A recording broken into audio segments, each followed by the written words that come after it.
కునాల్ షా. నిజానికి cred app founder ఈయన కాదు. ఎంబీఏ డ్రాప్ అవుట్ అయిన ఈయన 2010లో ఇండియాలో చాలా మంది ఆన్లైన్ రీఛార్జ్ చేయడానికి ఇష్టపడలేదనే గ్యాప్ ని గమనించారు. ఈ గ్యాప్ ని ఫిల్ చేయడానికి ఆయన ఫ్రీ ఛార్జింగ్ లాంచ్ చేశారు. ఈ ఫ్రీ ఛార్జ్ లో ఏంటంటే మీరు ఎంత అమౌంట్ తో అయితే రీఛార్జ్ చేస్తారో అంత అమౌంట్ తాలూకు కూపన్స్ మనకు అందుతాయి అనమాట. జనాలు దీనికి ఎంతలా అట్రాక్ట్ అయ్యారంటే 2015 ఆ టైంలో ఈ కామర్స్ రెవల్యూషన్ లో స్నాప్డీల్ వాళ్ళు దీన్ని 2600 కోట్లకు పర్చేజ్ చేశారు. హానెస్ట్లీ మాడుతున్నాం, మనకి ఎవరికన్నా అంత అమౌంట్ వస్తే మనం దుప్పటి తన్నిపెట్టి పడుకుంటాం. కానీ ఆయన అలా చేయలేదు. ఆయన ఇండియన్ మార్కెట్స్ లో ఉండే ఇంకో గ్యాప్ ని ఫైండ్ చేశారు. అదే వాల్యుబుల్ కస్టమర్స్.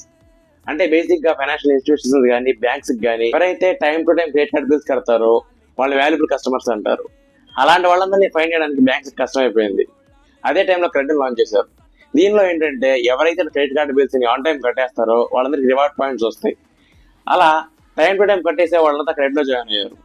దీని ద్వారా ఆయన యాప్ ని బిల్డ్ చేయలేదు, నెట్వర్క్ ని బిల్డ్ చేశారు. అండ్ రీసెంట్ గా మెటా వాళ్ళు క్రెడిట్ లో $900 million ఇన్వెస్ట్ చేశారు.